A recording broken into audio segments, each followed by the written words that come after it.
você que nos acompanha. Eu sou Dani Pompeu e estamos começando mais um episódio do Vivi e Aprendi Podcast. Por aqui nós contamos histórias reais e transformamos experiências vividas em aprendizados. Todo sábado, às 8 da manhã, nós nos encontramos na Guarujá 92.9 FM. E se você perdeu algum episódio, assista lá no Spotify ou no YouTube do Vivi e Aprendi Podcast. Lembre-se também de nos seguir no Instagram, @ViviAprendiPodcast e Guarujá 929 FM, porque lá sempre tem os melhores cortes de cada episódio. E antes de eu apresentar a minha convidada, eu quero te dar um recadinho bem rapidinho. Viajar também é uma forma de aprender, de crescer e de viver histórias que ficam para sempre na memória. Então, se você está pensando em fazer a próxima viagem, procure a Ideia Operadora de Turismo, que é uma parceira nossa aqui do Vivi e Aprendi Podcast. Eles cuidam absolutamente de cada detalhe, para que você se preocupe apenas com a experiência da viagem. Chama eles lá no Instagram, no @ideia_turismo, o Sérgio, a equipe deles, eu tenho certeza que eles vão te atender e vão te trazer roteiros incríveis. Agora sim, a gente vai conversar e eu vou apresentar a minha convidada de hoje, que é a Ana Carolina, mais conhecida como Carol Morena. A Carol, ela é cantora, comunicadora, ela tem uma marca que é a Bendita Morena, que é de fitness, moda praia. Ela é empreendedora, estudante de filosofia, isso me deixou muito curiosa e intrigada. E pelo que eu acompanho dela, ela é o tipo de pessoa alto astral, onde ela tá, ela bota a galera pra cima, já teve uma experiência como cantora de uma banda reconhecida nacionalmente, que foi a Melanina Carioca, já morou no Vidigal, no Rio de Janeiro. Então, gente, tem história pra mais de metro e a gente quer saber como que se lapidou essa mulher forte pra cima, que tá lá sempre se comunicando, falando com gente bacana. Carol, seja muito bem-vinda no Vivi e Aprendi Podcast. Que prazer, Dani. Muito obrigada pelo convite. Eu vivi muito e tô aprendendo. Quero viver muito mais ainda, mas viver é comigo mesmo. Carol, conta pra gente um pouquinho sobre o início dessa história de cantora e de ter conseguido entrar para uma banda que tem projeção nacional, cantou para milhares de pessoas, estava lá no meio do Rio de Janeiro. Conta como que começou essa história toda pra gente entender o contexto da tua vida até chegar até aqui. Dani, desde que eu me conheço por gente, brincar de cantar, interpretar, dar entrevistas, é o que eu me lembro, assim, de criança. E foi assim que a minha família percebeu, a minha família por parte de pai, que quando eu cantava, minha voz era parecida com a das cantoras, né? E muito nova ainda, sem uma ideia de profissão, né? Mas uma tia minha falava, nossa, tu canta e fica parecida. Eu cantava Daniela Mercury, Ivete Sangalo, na época Banda Eva, né? Whitney Houston, Shakira, gostava dessa galera. E aí, isso chamava atenção. Eu, por incrível que pareça, sempre fui muito tímida pra fora de casa, mas dentro de casa sempre fui a brincalhona, a engraçada. E cantava muito dentro de casa. Não me lembro de outras coisas, assim, sempre fui do esporte, da rua, da brincadeira. Mas o que mais sempre foi muito forte em mim foi a comunicação já e o cantar, né? E aí começo a cantar aqui, os meus pais, a minha mãe é daqui de Tubarão e o meu pai é de BH. Meu pai chegou aqui porque ele era jogador de futebol. E na família dele é que vem o musical, assim, eu tenho primos, tios musicistas, tia cantora, então a família vem forte a música, né? De cá não sabe nem cantar parabéns, assim, a família daqui. Tem várias outras qualidades, mas essas não, né? E como que você foi parar na Melanina Carioca? Não. Aí tá. Tem uma história É história. Aí eu cantando, aqui não conseguia visualizar uma profissão, né? Porque Tubarão, há 25 anos atrás, não falava de grandes cantores, nem nada do tipo. Mas eu sempre quis, comecei a compor minhas músicas, cantava. Comecei no violão e voz, depois fui fazendo os meus projetos. E tinha um de música própria que era com DJ, que era um hip hop. que eu cantava com DJ e fiz uma carreira bem bacana na região, assim, cantava em Santa Catarina toda, Criciúma, Balneário. E fui fazendo conexões dentro da música, dentro da rede social. Alguns músicos do Melanina me seguiam, então já conheciam o meu trabalho de alguma forma, né? E aí um dia eu tava na Praia do Rosa, que era onde eu morava no momento. Eu teria um show nessa data, olha que interessante, Dani, isso é muito legal. Eu teria um show nessa data e teve um cancelamento por liberação, que a casa não teve, o show não aconteceu em cima da hora.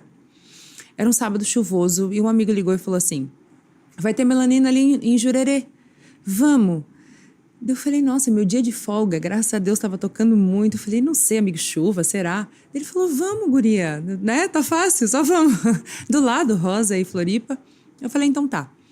E aí nós fomos. No meio do caminho eu tive uma dor de barriga que eu parei em 5 banheiros até chegar lá. Isso tudo são detalhes que formam essa história que é incrível, assim. Cheguei. Ele era amigo dos meninos do Melanina, então a gente já foi logo pro camarim. E super bem recebida, mas eu ainda não estava me sentindo bem. Cheguei lá, os meninos, Carol, tu canta, né? Conheço teu trabalho, vamos dar uma palhinha com a gente? Falei, opa, claro, né? Me sinto pronta. E aí, então tá, tu canta tal música, canto, nesse momento a gente te chama. Dani, eles me chamam, Jurerê, a casa tava explodindo. Quando eles me chamam, eu tô no banheiro. Passando mal ainda de tudo, né, que tava acontecendo comigo. Quando eu ouvi meu nome, eu saí louca. E fui. Falei, esse momento é meu, né? Não vou perder. Meu Deus. Subi. E aí cantei e rimei. E o palco, ele tem uma coisa tão poderosa que quando a gente tá lá, tudo fica fora. Assim, a dor, a saudade, o medo, tudo que a gente sente, porque somos seres humanos.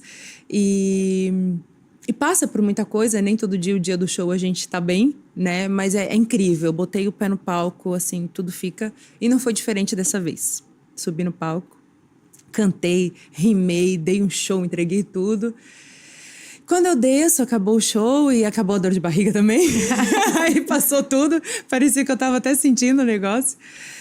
E acaba o show, uma cantora que ela é atriz, ela tinha acabado de sair para ter filho. E aí o diretor me chamou e falou, Carol, tu é livre? Tu é casada? Tu tem filhos? Eu falei, não tenho nada, sou livre. Daí ele falou, tu tá pronta para cantar o Brasil inteiro? Daí eu falei, eu nasci pra isso. Isso, Dani, era 23 de dezembro e dia 6 de janeiro eu era cantora do Melanina oficial, primeiro show em São Paulo. E foi assim que aconteceu. Roberta Rodrigues, a cantora. Era cantora também e atriz, né? É uma negra, tem um sinal aqui, bem conhecida da Globo. E aí você rodou o Brasil. E aí eu rodei o Brasil e vivi momentos que eu nunca imaginei que eu poderia viver na minha vida. Assim, e qual foi a coisa mais incrível, assim, sob o ponto de vista pessoal, que tu vivenciou? Qual foi a história mais incrível que te tocou, que te marcou? O Dani, são muitos momentos, né? Eu vivi... Acho que ter compartilhado com ídolos que para mim, né, era muito forte, assim, Caetano Veloso, sabe? Que para mim é quase um deus, né? E o Melanina, ele sempre teve uma legião de fãs muito forte. As crianças tinham muito carinho comigo, assim. Eu tenho momentos, vídeos, fotos de crianças chorando, emocionadas de estar vendo a gente, né? E a partir do momento que eu era Melanina, era por mim também. Ter cantado para 300, 400 mil pessoas num carnaval em Aracaju, trio elétrico. Eu acho que dentro de tudo isso, que talvez seja sobre o profissional, tava falando sobre um sonho de uma menina, né? Tava falando sobre o quanto nós somos poderosos e a gente pode alcançar lugares incríveis, sim. Não é para todo mundo. Eu acredito que a vida não é sobre se esforce que você chegue lá, não é que você chega lá, não é assim. Existe momento, existe sorte, existe oportunidade. É um combinado de coisas para dar certo. Por isso eu trouxe todos os detalhes, inclusive do dia, porque a chance de eu não ter ido era muito grande e essa história teria mudado. A partir do momento, né, que eu não tinha ido com medo mesmo, com dor de barriga mesmo, com um show que é cancelado, sabe? Então, muita coisa tá alinhada para dar certo ali. Não foi só um momento fácil, não foram só alegrias. Eu morei numa comunidade, né? Eu fui morar no Vidigal. Uma realidade que pra gente é filme. Quem vive em Tubarão, né, a qualidade de vida que a gente tem, e então pensar em uma arma, em ouvir um tiro era coisa que eu só tinha assistido em filme, realmente, novela. E lá era uma realidade. Eu fui num momento que estava em troca de comando, então o morro estava em guerra, que é um morro pacífico, né, uma comunidade pacífica super bem frequentada, mas com uma realidade de uma comunidade. Então, quando estava ali em mudança, eu acordava com um tiroteio, assim, ia pro chão. Então, vivi um terror dentro daquilo ali também, né? E sustentei. No primeiro momento, eu morava num hostel. E tinha dia, Dani... E é interessante falar isso tudo, porque às vezes as pessoas vê só o glamour da coisa, né? E você estava lá porque você estava em busca desse sonho de cantora? Eu já era uma realidade. Eu já tinha entrado pro Melanina. Mas as coisas não são assim. Tu entra numa banda nacional e tu fica rica e tu mora na tua casa com piscina, né? Isso tá lá na frente. Eu tava lutando ali dentro ainda, né? E entendendo, e na parte de ensaio, sem muitos shows. Então veio morar, eles que estavam bancando isso no primeiro momento, era um hostel meio desativado, assim, que era pequeno, ficava poucas pessoas, o dono era um amigo. Mas tinha dia que não. Tinha dia que eu tava num quarto e eu dormia com 5 homens. Um de cada país. Um hostel numa comunidade. Assim, graças a Deus nunca me aconteceu nada. E eu sempre fui muito iluminada e abençoada mesmo, assim. Mas vivi. Essa história mudou. Fui pra minha casa depois. Mas eu passei por tudo isso, né? Qual é a parte mais difícil? Eu tô entendendo que sair da zona de conforto, estar numa situação vulnerável, confiando na iluminação divina de que tá protegida, em busca de um sonho, de algo que nasci para isso, é isso que eu quero.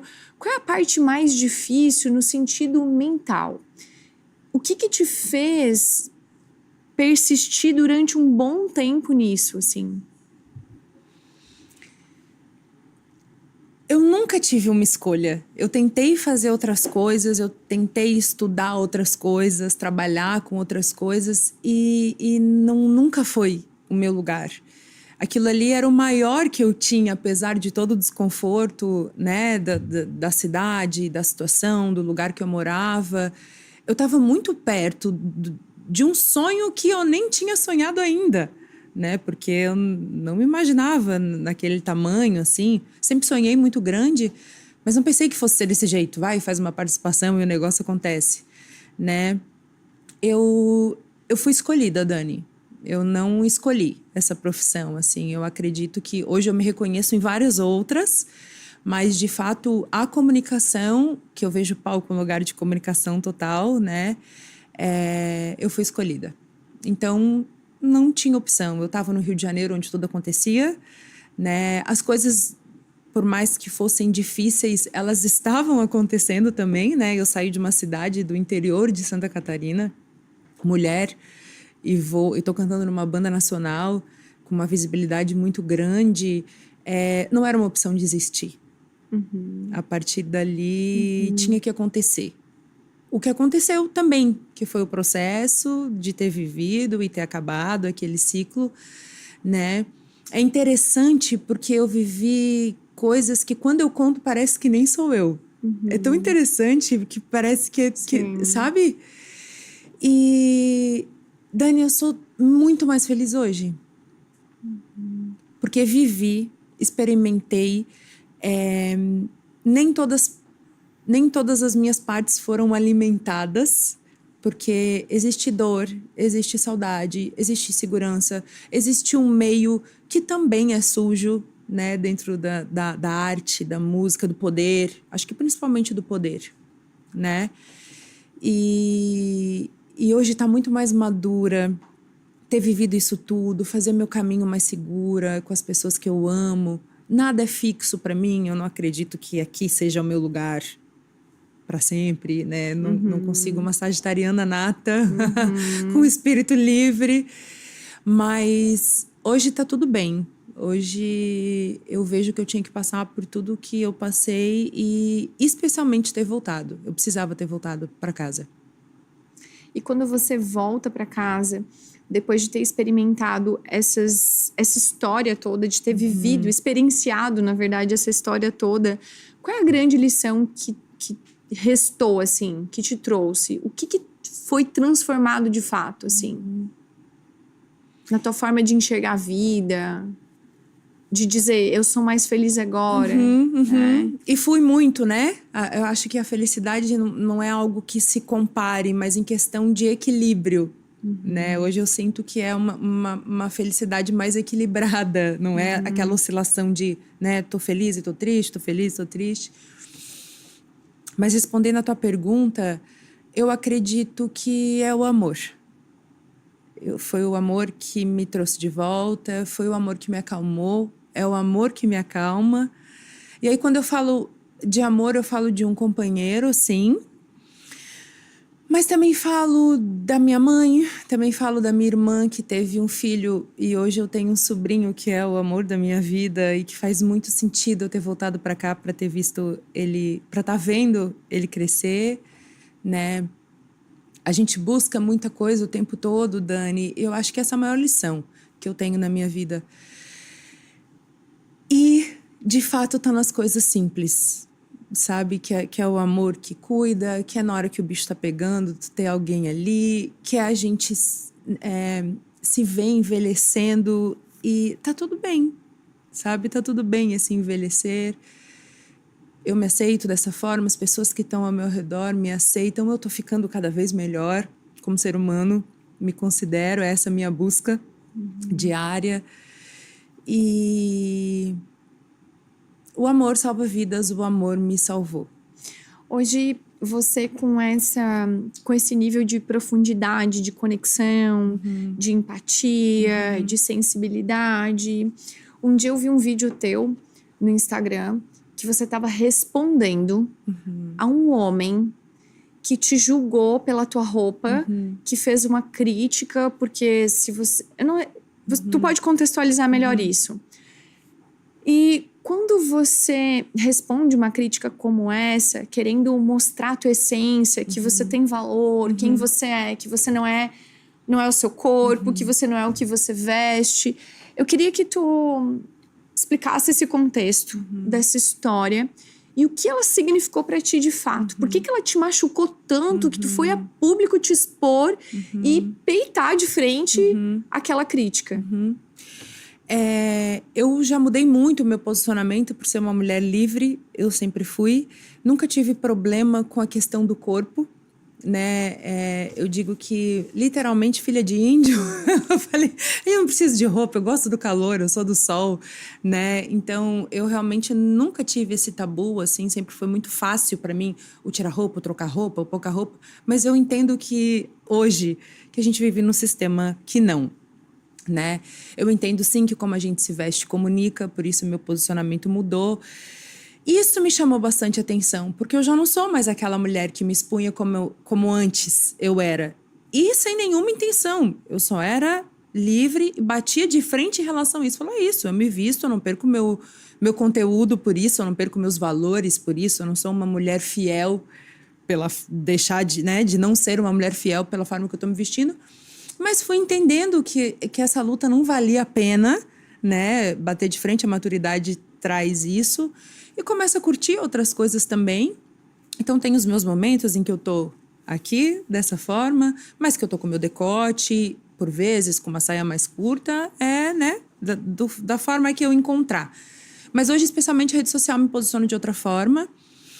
E naquele dia não tinha nada demais. Era um vestido longo, inclusive, mas como estava, né, enquadrado aqui, ele estava aparecendo um decote. Não era dos maiores decotes, um decote normal. E eu estava falando numa mensagem linda de valores, de ser humano, de julgamento, que é o que de fato mexe, né, comigo. Assim, eu quero fazer diferença na vida das pessoas, que seja simples, que não é sobre tu cantar para 1 milhão de pessoas. É aqui hoje, é uma pessoa que a gente toque lá do outro lado, que está nos ouvindo, que está nos assistindo, uma pessoa na rua que a gente dá bom dia, né? Eu vivo hoje isso. E eu tive um insight tão lindo, eu falei, se bateu em mim, pode bater em outras pessoas. Soltei na rede social despretensiosa, tive um retorno super legal. E aí acordo e tá aquele abençoado com uma mensagem dizendo assim. E ele com a foto da família dele ali no perfil, né? Aí ele falou, se você quiser ser ouvida de fato, você precisa tapar o seu decote. Você tem que esconder o seu corpo, né? Para você ser ouvida. Ele falou isso. E eu hoje vivo um momento que eu não precisava. Eu pensei sobre isso porque eu conversei com meu companheiro. Eu deixo isso passar. Mas, Dani, toda vez que a gente silencia, um homem desse cresce. E ele vai tendo mais poder. Porque se ele falou pra mim, ele fala dentro da casa dele, ele fala com a funcionária dele, ele fala com outras mulheres na rede social, porque eu não o conhecia. Então, é uma regra dele. Ele vive nesse lugar. Quem é esse homem para me dizer como eu devo me vestir e que a minha mensagem não vai chegar, que eu não vou ser ouvida, porque eu estou com decote? Então, não é sobre mim essa conversa. É sobre todas as mulheres que a gente sabe que estão morrendo, que estão sendo abusadas, que estão sofrendo dentro dos seus lares, porque isso não acontece só com homens estranhos. A gente sabe que o pior está dentro, está sempre perto, que é quem tem poder. Então eu falei por um gênero, falei por uma dor, né, ali, que hoje para mim está muito mais resolvida, mas como eu disse, não é sobre mim. Então eu venho e falo que aquele espaço é meu, né, e que eu não vou me esconder para poder falar ou para ser ouvida. Que se ele não estiver disposto, não me ouça. Né? É uma rede social, passa o vídeo, não tem problema nenhum, ninguém obriga ninguém a nada. Mas a pergunta é, o que incomodou tanto nele? Será que é uma mulher que é bonita, que está com decote e é inteligente também? Porque eles nos botam num lugar onde a mulher bonita, ela não é inteligente, né? Que é a modelo, que é um corpo. Então eu preciso me esconder para aparecer. E aí a gente vai mais longe, onde a gente, em toda questão de abuso, de estupro, tudo que acontece, a primeira pergunta qual é, Dani? Onde ela estava? Como ela estava vestida? Então, é sempre sobre nós. O dedo tá sempre apontado pra gente. A gente não fala sobre a perversão de um homem que não pode ver uma mulher, porque se a gente vê um homem sem camisa, tu vai lá atacar ele porque ele tá sem camisa. Gente, mas ele tava 1h da manhã na rua. Entendeu? É uma coisa assim que não faz sentido. Então aquilo ali pra mim, depois eu compartilhar isso com o Matheus, que é meu companheiro, eu falei, eu não posso. Porque eu tô há tanto tempo na minha vida levantando a bandeira e não de um feminismo, de um radical, mas do nosso espaço, do nosso poder, né? De ter liberdade, tá aí, pode acontecer todo o tempo. Eu falei, eu não posso. E foi incrível, porque deu uma repercussão gigantesca de homens também, inclusive, que é o que eu cobro deles, né? Eu falo, oprimam os homens que estão falando besteira, né? Que são sem noção, que estão falando... Porque eles estão perto deles. Quando a gente começa a falar, a gente é chata, né? Sim, Lá vem ela com esse mimimi, papinho de feminismo, né? Aquela coisa clichê, mas os números mostrando o contrário todo o tempo. Não é a Carol que tá falando, tá escrito, tá na TV. Carol, eu fiquei curiosa porque você vem de uma pegada artística e aí você mostra essa sua essência, essa inteligência, essa busca de conhecimento. E aí você vai estudar filosofia. Sim. Eu sou uma apaixonada por estoicismo. Acabei de terminar de ler um livro estoico, O Obstáculo é o Caminho, do Ryan Holiday, que é um autor estoico. Eu queria saber de que história é essa de estudar filosofia, por quê? E que busca é essa, assim? A filosofia, ela faz muito sentido para mim e eu acho que deveria fazer para nós todos, porque é o questionamento, né, Sim, Dani? sim. Acho que a gente tem que se questionar o tempo todo, porque as Sim. coisas mudam, nada é fixo. O que fazia sentido já não faz mais. Então, a filosofia sempre me intrigou, assim como a psicologia. E talvez um dos maiores motivos seja... Ela é uma filósofa. Então, eu não sou só mais uma cantora, eu não sou mais uma comunicadora, eu não sou um corpo apenas, eu sou uma filósofa. Eu acho que essa faculdade, ela vem para provar também que eu consigo, sim, mas me colocar num lugar diferente, que hoje eu entendi que a gente precisa. É triste, porque homens, eles só precisam ser. A gente tem que provar muito. Então não é o suficiente eu ser cantora, eu ter feito uma carreira, eu ter uma marca, eu ser uma mulher comprometida, né? Tudo que a gente faz, eu preciso de ter uma faculdade numa área que as pessoas vão pensar, nossa, que contraditório essa imagem com filosofia. E o baterista da minha banda, ele é filósofo, doutor em filosofia. E a gente sai pra tocar e é maravilhoso, porque assim as trocas são profundas. E eu sou fãzona do João. E ele fala, Carol, tu pode desconstruir isso. Inclusive essa questão da imagem do filósofo ser aquele homem mais velho, Sim. vestido daquela forma. Então, assim, quanta coisa... Quantos lugares eu vou poder chegar com o conhecimento todo que a Sim. filosofia pode me trazer, né? Sim. E essa minha ânsia, né? Sim. Com essa união, em que lugares que eu posso chegar? A filosofia, ela vem para quebrar alguma coisa que sim, de fato, é sobre uma sociedade que me cobra esse lugar, mas um lugar que eu quero, porque eu quero pisar aí também. Olha só. E tem algum filósofo ou alguma frase, alguma coisa que te marca, que você tem mais conexão, que faz mais sentido para você? Ai, Dani, tem muita coisa, tem muita coisa. E cada dia que a gente vai, né, aprendendo ter mais. Mas Heráclito, para mim, é que ninguém entra duas vezes no mesmo rio. Porque o rio não é o mesmo nem quem entra, né? Já passou. Eu acho que isso é o que mais me resume, assim. Fala mais sobre isso. Imagina um homem tá escrevendo isso, sei lá, 300 anos antes de Cristo e ter essa sacada do que a gente é, né? Que é essa grande construção que vai se moldando e é sobre a natureza. Então é sobre a natureza humana e a natureza do rio que ele tá passando. Dani, já passou. Quem estava ali falando, eu conversei aqui contigo, talvez quando eu estiver assistindo, o que eu vou pensar? Poderia ter falado outra coisa. Hoje eu falaria outra coisa. Isso é tão belo, porque isso nos dá a chance o tempo todo de ser o novo.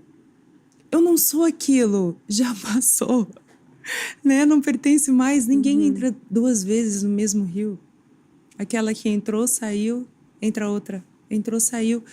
Então, sim, tem a complexidade disso, né? Porque com quem eu tô falando? Se ela é tanta coisa assim. Mas, ao mesmo tempo, nos dá essa chance de mudar do que eu quero ou não quero mais, daquela opinião mudar, né? De ver a vida com outros olhos, que são a situação, as experiências que nos moldam muitas vezes. Eu acho fantástico essa. Gosto de Sócrates, gosto muito de Sócrates. Eu também sou fã. De Sócrates. Só sei que nada sei. Só sei que nada sei. Reconhecer a própria ignorância. Que faz sentido com isso, né? Que vai de encontro, né? Com Heráclito. E o mais incrível de Sócrates é ele ter sido um filósofo que não escreveu nada. Sim. Que não tem nada escrito, documentado. Sim. Ele ficava lá na Grécia, nas praças, só perguntando, questionando interminavelmente, até as pessoas ficarem irritadas e não saberem mais se tinham convicção das próprias enlouquecendo, falas. Literalmente enlouquecendo as pessoas. E o quanto ele foi firme naquilo ali, porque ele preferiu a morte. Sim. Né, Dani? Sim. Ele tem a chance de mudar essa história e fala, não, eu vou morrer com a verdade que eu acredito, que é essa grande interrogação que é a filosofia, né? E o fato de essa frase, se ela te pega tanto, se ela conecta tanto com o teu ser, né? Que nem... Como é que é a frase? Do rio? Ninguém entra 2 vezes no mesmo rio. Ninguém entra 2 vezes no mesmo rio. Essa frase que te conecta tanto e te faz e te descreve do fato de você se permitir estar sempre mudando, fazendo várias coisas, olhando para várias direções. Isso de alguma forma, em algum momento, já te fez perder foco? Muito, muito. E, inclusive, foi uma coisa que eu trouxe, né, quando eu estava contando sobre mim, que eu descobri as semanas que eu tenho TDAH, né? E isso fez muito sentido na minha vida, porque explicou muita coisa. Eu passo por um episódio, Dani, quando eu tinha uns 23 anos, 24, isso há 12 anos atrás, mais ou menos. Hoje eu tenho 37. E... que eu tenho síndrome do pânico. Eu passo a ter crises de ansiedade, chega no nível de síndrome do pânico. Hoje eu entendo que a síndrome do pânico, ela veio do TDAH. Todo o tempo já era o TDAH não diagnosticado, né? A partir dali, eu vou estudar, que é sempre essa pessoa curiosa que eu sou, que talvez se perguntasse qual a maior característica da Carol, eu diria que é ser curiosa. E quis entender, porque eu sempre fui muito feliz, sempre fui muito alegre. Eu sou uma pessoa altamente positiva nessa questão de... beleza, sofro, mas eu tô sempre vendo a próxima possibilidade. Vai melhorar, eu me considero uma pessoa positiva mesmo, né? Que tá olhando o copo cheio por muitas vezes. E quando veio a síndrome do pânico, onde eu tinha medo de sair, tinha medo de ficar, não tinha mais sentido a minha vida, tinha pensamentos muito negativos e suicidas também. Eu pensei, quem sou eu? Eu não sou essa pessoa, eu nunca me vi. Eu sou a alegria da minha casa, eu vejo sempre as coisas. Eu viajei desde sempre sozinha, morei em várias cidades e agora eu tô aqui com medo de ficar sozinha em casa, dentro da casa da minha mãe, né? E aí depois disso eu fiz todo o tratamento que tinha que ser feito, mas fui estudar. Aí psicologia sempre foi uma área, tanto quanto a filosofia, que eu gosto. E ali, quando eu comecei a estudar, eu entendi que eu já tinha TDAH. Mas não era uma questão para mim buscar o diagnóstico, porque eu não estava disposta a tomar medicação. Porque foi muito cruel o meu processo da síndrome do pânico, onde eu tive que tomar bastante medicação e eu não me reconhecia quando eu tomava medicação também, e os efeitos colaterais. E eu nunca tomei remédio nem para dor de cabeça, sempre tive uma resistência, sabe, Dani? Então foi assim, um choque tão grande na minha vida, aquele momento, que eu pensei, tá, eu vou lá, eles vão me dizer que eu sou TDAH e eu faço o que com isso, né? Vou continuar a minha vida, terapia, mas medicação não. E aí eu volto madura, né? Hoje, depois de estudo, olha, esse episódio com 24 anos, mais ou menos. E eu volto muito mais madura na psiquiatra e ela fala, Carol, acho que vale a pena a gente olhar. Eu fui para ver se eu tinha... Ela indicou, né? TDAH e altas habilidades. Altas habilidades não deu. Chateada. Brincadeira. Altas habilidades não é ser mais inteligente que ninguém, né? Tá bem ligado a essas coisas todas que as pessoas fazem. Fazia sentido, realmente, mas não tenho outras habilidades. Ficou o TDAH para mim mesmo. E é interessante porque é um TDAH 9 de 9. Então, é um TDAH muito forte. E, de fato, hoje medicada, e ainda assim eu consigo me perder no caminho, né? E teve um momento que eu fiz... Hã? Me ajuda. Dá umas pausas, assim. Isso. Me ajuda, Dani. Então, faz sentido essa minha ânsia de querer o novo, sempre por causa do TDAH.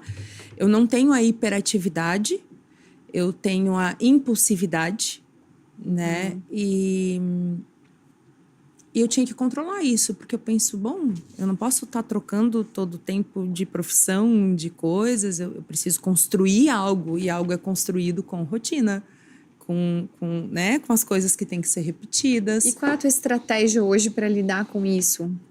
Hoje eu tomo a medicação, faz pouco tempo, ainda. Eu senti uma diferença absurda e a principal delas é o silenciar a mente, porque eu era uma pessoa que eu estava aqui, eu tô ouvindo ainda, mas era muito forte de me desconcentrar. Eu escuto o que está acontecendo lá fora, eu escuto o que eles estão falando, eu escuto tudo o que está acontecendo. E isso me desfoca, né? Então, eu tenho muito foco em tudo. Essa é a grande verdade. Então, a minha memória acaba sendo ruim, porque não tem presença, e eu não tenho foco, porque eu tenho muitos desejos todo o tempo. Quando as pessoas hoje brincam, quando falam, esqueci tal coisa, eu sou TDAH, me machuca. Porque eu sofri tanto, Dani, por causa disso, sem saber, num colégio, quando eu não queria ficar dentro da sala de aula. E o pânico, ele vem quando eu tenho que fazer coisas que eu não consigo fazer. Ficar dentro da sala de aula, por exemplo, foi o drama da minha infância. Eu não conseguia, eu entrava na sala de aula e eu só pensava em sair lá de dentro. Porque eu sentia ansiedade e me dava pânico. Quando eu ia trabalhar nos lugares, na primeira semana eu era um fenômeno. E trabalhava muito e virava gerente de uma loja, qualquer coisa do tipo. Passava 3 semanas, baixava a adrenalina, eu já não tinha mais nada para fazer ali. E eu tinha pânico porque eu queria sair lá de dentro, eu não podia estar presa. Então, de fato, nunca foi uma escolha para mim. Porque as pessoas dizem, tu não tem falta de vontade? A minha mãe, por falta de informação, muitas vezes, é preguiçosa, começa não termina, começa as coisas e não termina, né? E nunca foi isso. Então, acho que ter o laudo me acolheu, assim, no sentido de dizer, não era culpa tua. E eu sou uma sobrevivente da minha mente, do meu tipo de cérebro. Eu sei da parte positiva, em que, assim, com toda a humildade do mundo, eu sou um fenômeno, Dani, no sentido de poder, de potência, né? A criatividade, onde eu posso chegar. Mas a Ana Beatriz, que é a psiquiatra, ela fala muito sobre TDAH e ela é TDAH. Ela desenhou o TDAH de uma forma que eu achei incrível, que ela disse que a gente tem um cérebro que é como se fosse uma Ferrari. Só que tu não sabe dirigir uma Ferrari. Então, tanto faz se tu tem um Fusca ou uma Ferrari na tua garagem. Porque tu não dirige, né? Então, a terapia, a medicação, no nível, né, meu, que é muito alto, muda toda a história. Porque agora eu consigo jogar esse jogo diferente, né? Agora eu me preparo para, de fato, dirigir a Ferrari que eu tenho. Então, não sou uma vítima do TDAH. Mas quando eu não sabia o que era uma família que não tinha informação, uma época onde não se falava sobre isso, eu fui, né? Uma vítima. Tudo para mim sempre foi muito difícil. Eu nunca consegui ler um livro inteiro. Imagina fazendo a faculdade de filosofia, né? Então, os desafios sempre foram maiores. Existe uma característica minha, sim, de ser sonhadora, de ser curiosa, de gostar do novo, mas existe o TDAH dentro disso, né? Então, hoje é terapia, medicação e me conhecer o suficiente. Era isso que eu ia te perguntar. Isso. A busca de autoconhecimento. É isso. Porque tem coisas que eu tenho que dizer, não serve pra mim. Eu não dou conta. Eu não dou conta. E é difícil dizer eu não dou conta, né? Pra nós mulheres. Sim. Que damos conta de tudo. Muito. E nessa busca de autoconhecimento, eu sou palestrante e eu falo muito sobre mentalidade. Eu falo sobre antifragilidade, resiliência. Inclusive, o título da minha palestra é Não Seja Resiliente. É meio impactante num primeiro momento, mas depois faz sentido para as pessoas que assistem. E uma das coisas que eu falo muito é sobre essa questão do autoconhecimento. Porque eu mesma sou uma buscadora de autoconhecimento e várias ferramentas, porque o autoconhecimento ele tem vários caminhos para seguir, para você chegar a informações, né? Então, um livro pode te levar ao autoconhecimento, a terapia, constelação familiar, hipnose, regressão, uma imersão que você faça de alto impacto, enfim. A espiritualidade. A espiritualidade, né? Às vezes os retiros espirituais, o silenciamento e tudo mais. Eu queria saber se teve alguma experiência de autoconhecimento que tenha te impactado e que te trouxe alguma coisa à luz da tua mente, assim, que você conseguiu ligar os pontos. Não sei se tem um momento específico que isso acontece. Eu sempre fui uma buscadora e assim da própria religião, né? Eu frequentei todas que eu tive acesso possível. Hoje eu não me encontro em nenhuma que eu levante uma bandeira e diga eu sou isso, até porque eu continuo pesquisando e experienciando o que cada uma traz. Eu gosto hoje muito do budismo, por toda a questão da autorresponsabilidade. Tu não tá falando sobre alguém, né? Sobre uma história. Apesar de achar a história de Jesus Cristo fascinante, eu sou uma fã, eu acredito nela. Mas eu gosto mais das coisas que tragam a responsabilidade e a pergunta pra gente, né? Você faz isso, você não é uma vítima da sua família apenas. O que você faz com isso? Tá, eu sofri, mas o que eu faço com isso a partir de agora? Tô sentindo raiva, o que eu faço quando tô sentindo raiva? Tô com ansiedade, né? É esse tipo de ferramenta que eu busco, me conhecendo, sabendo que tem coisa que é do ser humano, que é natural.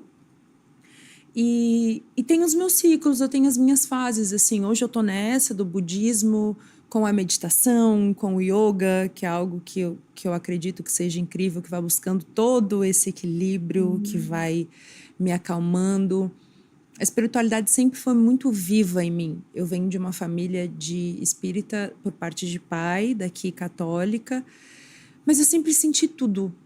Eu sempre senti tudo. É difícil até explicar, assim, por isso que eu nunca coube numa caixa, numa religião, porque a espiritualidade sempre conversou comigo, intuitivamente, com ambientes, com energia, tudo eu tô sentindo. Matheus que fala, o que tá sentindo? Que eu não sinto nada. Tu sente tudo, que loucura é essa? Então, eu acredito que cada vez mais que eu vou me conhecendo, a gente vai entendendo de fato o que é a tua intuição, o que é viagem, o que é insegurança. Então tá tudo aí, tá tudo no autoconhecimento. Não consigo dizer um momento em que existe um divisor de águas da síndrome do pânico lá que eu tive, que aí eu mergulhei mais profundo, que eu percebi.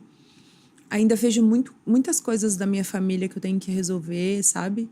Que é uma filha que sente muita coisa pelas situações dos meus pais. Hoje é um grande desafio a questão de cuidar da mãe também, né? Que muda. Isso me faz crescer muito, porque a gente se pega num lugar difícil, né? Delicado, que é uma versão que eu não conhecia, minha também, da cuidadora, da filha que vira mãe. E é isso. Buscando sempre e conhecendo cada dia um pouquinho mais da Carol. Mas eu tenho algo para dizer. Eu sempre tenho muito cuidado para falar sobre isso, porque a minha mãe, ela é uma sobrevivente da família dela, também da mãe dela, de toda a estrutura familiar. Ela me deu muito mais do que ela recebeu. Ela é poderosa porque ela me deu muito mais do que ela recebeu. Mas, de fato, carinho, diálogo, compreensão não era uma forma de amor que ela tinha outras. E fora que ela foi mãe e pai, que os meus pais se separam quando eu tenho 14 para 15 anos e ela fica ali, né? Então, ela é uma guerreira mesmo, assim. Mas, Dani, eu venho conhecer o amor quando eu conheço o meu companheiro de hoje. Um amor que acolhe, um amor que aceita como eu sou dentro desse turbilhão de coisas que eu sou e de todas essas versões. É um amor que me acalma, que não solta minha mão. Um amor da forma mais genuína que eu acredito que essa palavra tenha, né? Eu acho que eu me acalmei muito mais quando eu conheci o amor. E que eu recebo o amor hoje e posso trocar, né? Isso faz 5 anos e meio, mais ou menos. E o amor me salvou de mim. Uau! Porque talvez essa minha busca também sempre tenha sido muito a ver com isso, né? Buscar o meu lugar. Por que eu quero ser tão reconhecida? Por que eu quero aparecer tanto? Faz sentido. O amor, ele me acalmou. bastante. E eu quero fazer isso pelas pessoas hoje, né? Quando eu me comunico, quando eu falo sobre o amor, como eu falo como nós mulheres somos tão especiais, como eu quero amar o meu sobrinho, que eu quero que ele saiba que ele pode, que ele seja seguro, que ele é importante, que ele vai fazer a caminhada dele. Qual foi a chave para você conseguir abrir a porta para o amor? Porque muitas pessoas vêm de um ciclo de dor, de mágoa, se sabotando, com histórias que não foram ressignificadas, que muitas vezes nem sequer foram bem interpretadas, porque quando a gente é criança, a gente não tem Perfeito. o córtex pré-frontal bem formado. Então, às vezes, uma coisa que não teve nada a ver, a gente interpretou de uma forma tão distorcida e a gente carrega aquilo por anos e a gente vai ficando rocha, ficando pedra, vai fechando a porta. Só que você mesmo sendo esse turbilhão, essa potência, que tinha sonho, que não tinha foco, que dava tudo e daqui a pouco não queria dar mais nada. Como que você conseguiu abrir a porta para o amor? Qual foi a chave de você abrir essa porta? Eu tive uma experiência com... Tu acabou de falar. A terapia constelação. Constelação familiar. Eu sou fã de constelação. Vai, conta. Eu fiz a constelação e foi incrível, porque a constelação teve... Eu achava que o tempo todo ia aparecer a minha mãe, por essa questão de não ter esse afeto todo com a minha mãe, no sentido mesmo de toque, né? E o meu pai totalmente... assim, música, bagunceiro, alegria, tudo tá bom. Então a gente tinha essa afinidade. A minha mãe era um ser, sempre foi muito diferente de mim. Então eu acreditava que eu era meu pai total e que a minha mãe não era, apesar de reconhecer todo o poder da minha mãe. E hoje muito mais, reconheço, né? Quando eu cheguei na constelação, a minha mãe não apareceu, Dani. Falei, gente, mas meu bagulho doido é com a minha mãe. Tipo assim, né? E aí só veio meu pai. Eu falei, que loucura isso. E fez todo sentido, porque eu fui abandonada pelo meu pai, né? A forma que eu ressignifiquei. Meu pai não, ele só separou da minha mãe. Mas como a nossa relação era tão forte, ele foi embora para uma cidade muito longe, a gente ficava anos sem nos ver. Então eu fui abandonada pelo meu pai e as minhas relações eram assim. A partir do momento que eu tinha qualquer sinal de abandono, qualquer sinal de tô ocupado, né? Tô ocupado, não posso falar contigo, ou de insegurança, falava, bom, tem que fechar essa porta porque ninguém mais me abandona, né? Eu vou dar esse tchau antes, eu não quero mais sentir essa dor.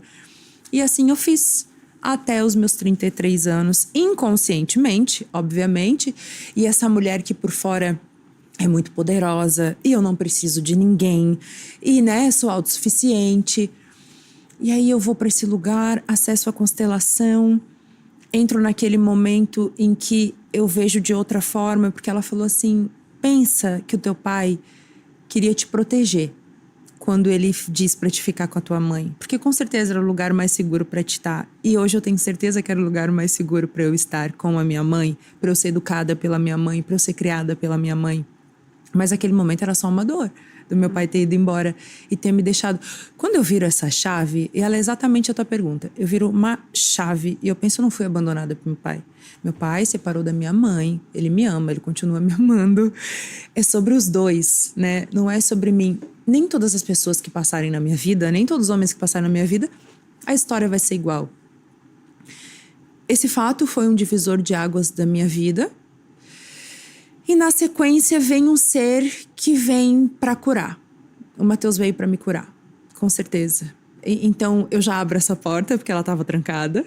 A porta está aberta, mas entra a pessoa que tinha que chegar. Com muita doçura, muito gentil, com nenhuma pretensão. Porque quando eu conheço o Matheus está com passagem comprada, com curso comprado para a Austrália. Ele está indo embora.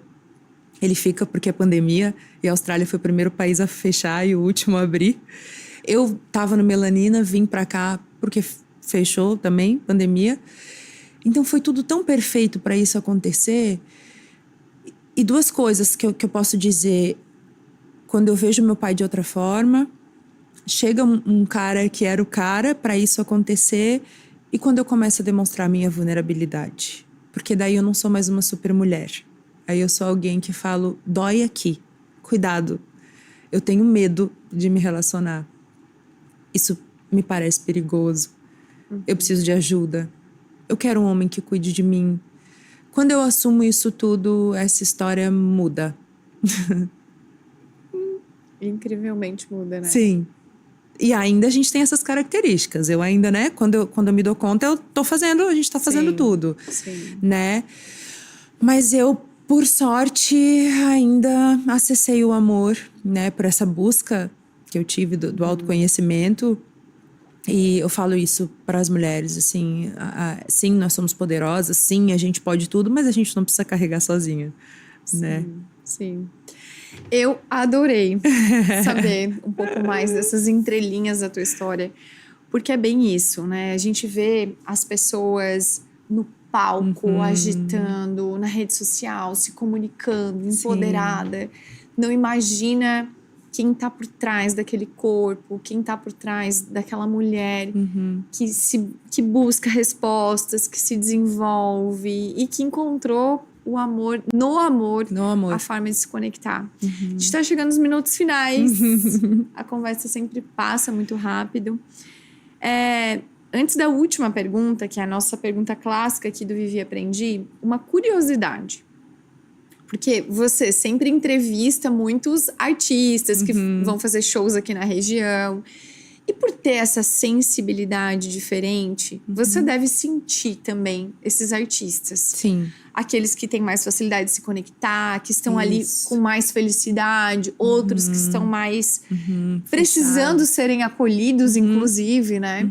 Teve algum artista desses que você entrevistou que te impressionou, seja pelo positivo ou negativamente, assim, no sentido de sentir uma energia mais carregada ou precisando mais carinho, ou um artista que te surpreendeu por ser realmente uma energia muito positiva, impactante? Teve alguém que te chama a atenção por isso?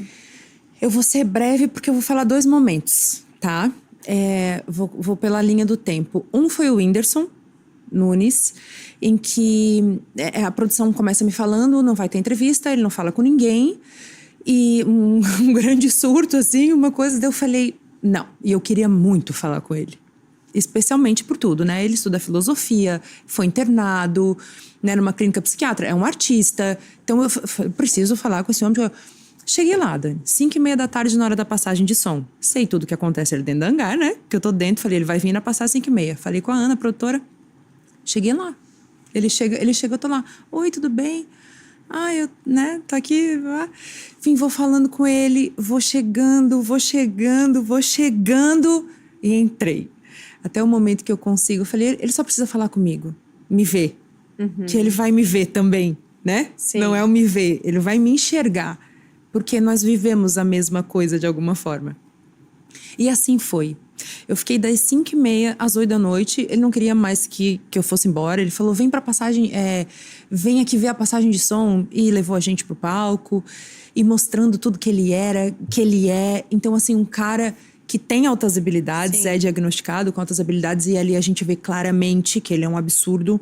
Ele quer mostrar tudo que ele tem, das facetas, né? Nada financeiro, das facetas. Um cara super simples.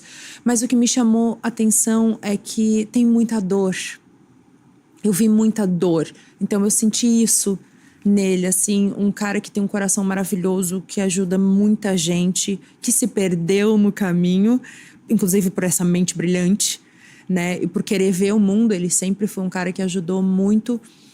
E ali também eu percebi o quanto as pessoas se aproveitam todo o tempo. Tinha gente lá pedindo dinheiro, mulheres, sabe? É sempre um grande desafio, assim. Mas ele me chamou a atenção da dor. Foi um cara que eu senti sair com uma coisa assim... Eu sempre tive essa impressão dele. A gente vê ele dando entrevista, parece que ele tá sofrendo, assim. Isso, e que ele não liga. Ele parece que ele não tá nem aí. Mas aquilo é muita dor, assim. Foi legal, troquei uma ideia, perguntei pra ele, né, qual era o sentido hoje da vida dele, assim. Ele abriu, foi bem legal o bate-papo.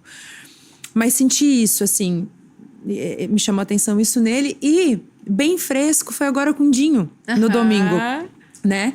Que eu nunca tive uma boa impressão do Dinho, nada específico, mas não tinha. E aí eu pensei... Dinho do Capital Inicial, desculpa, pra quem gente. não tá antenado quem é o Dinho. Teve show do Capital domingo. E aí eu não tinha uma expectativa, né? Porque, enfim... Foi um dia que eu acordei meio estranha, que eu não tava legal. E aí eu chego lá, tá ele me esperando.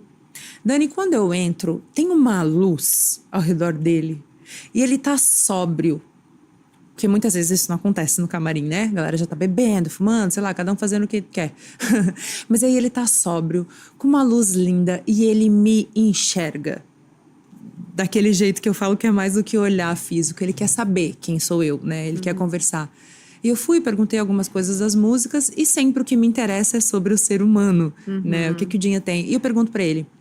E falo de tudo que tu passou, 40 anos de carreira, altos, baixos. O que ficou, né? Pro Dinho. O que tu aprendeu com isso? E ele falou, Carol, se eu puder dizer alguma coisa pras pessoas, o que eu diria pro Dinho lá de antes é acalme-se. Quando ele falou isso, a lágrima correu, porque foi pra mim. Foi pra mim. Agora eu entendi que faz sentido. Isso, foi pra mim e pra muitas pessoas, Sim, assim, né? total. E ele falou isso, eu diria pra aquele menino, calma, acalme-se. E isso é o que eu exercito em mim diariamente. E foi tão lindo, assim, e eu podia ter ficado ali, porque ele tava afim de bater papo. E no meio do show ele fala, ele foi cantar uma música e antes de cantar uma música ele falou, eu dei uma entrevista antes de subir no palco ali pra uma menina, a Carol, e ela me perguntou, e ele falou que ele tinha falado isso. E aí ele disse, essa música serve pra me acalmar e que acalme vocês também, que a gente tenha. Então ficou nele, né? Sim. E esse é o sentido da minha vida, eu penso. Assim, o que a gente deixa. Sim. O que a gente leva. Ele deixou uma coisa linda em mim, que foi o que eu precisava ouvir. E pra mim, Deus tá nesse lugar. Deus tá na gente, nas pessoas, no animal, na natureza, no dia que fecha e que abre. Sim. Né? Então agora é a hora de tu deixar a tua mensagem para as pessoas. A nossa pergunta final. Se você fosse passar a régua na conta da tua vida, dizendo, olhando para trás, toda essa tua história, esses altos, baixos, esse turbilhão, a esse momento mais calmo, e você fosse resumir numa grande lição que a tua vida, a tua trajetória traz, dizendo assim, eu, Carol, vivi o que vivi e aprendi que... O amor é tudo que vale a pena. Uau, muito bem. Essa foi a Carol Morena, aqui no Vivi e Aprendi Podcast. Uma história linda, fantástica, de uma artista, de uma mulher cheia de potência e que busca a calma no amor. Simples assim, que não é tão simples. Não, nada. Mas numa frase se torna simples assim. Bom, eu quero te agradecer por você ter ficado aqui até o final conosco nesse episódio. E faz uma coisa. Você escutou esse episódio agora. Quem que você lembra? Quem é a pessoa que você gostaria que tivesse escutado esse episódio da Carol Morena? Faz o seguinte, vai lá no YouTube ou no Spotify e encaminha esse episódio para ela, tá bom? Lembre-se de nos seguir no Instagram para assistir os melhores cortes e relembrar esses melhores momentos dessa entrevista. Eu te encontro no próximo sábado na Guarujá 92.9 FM às 8 da manhã. Tchau e até a próxima!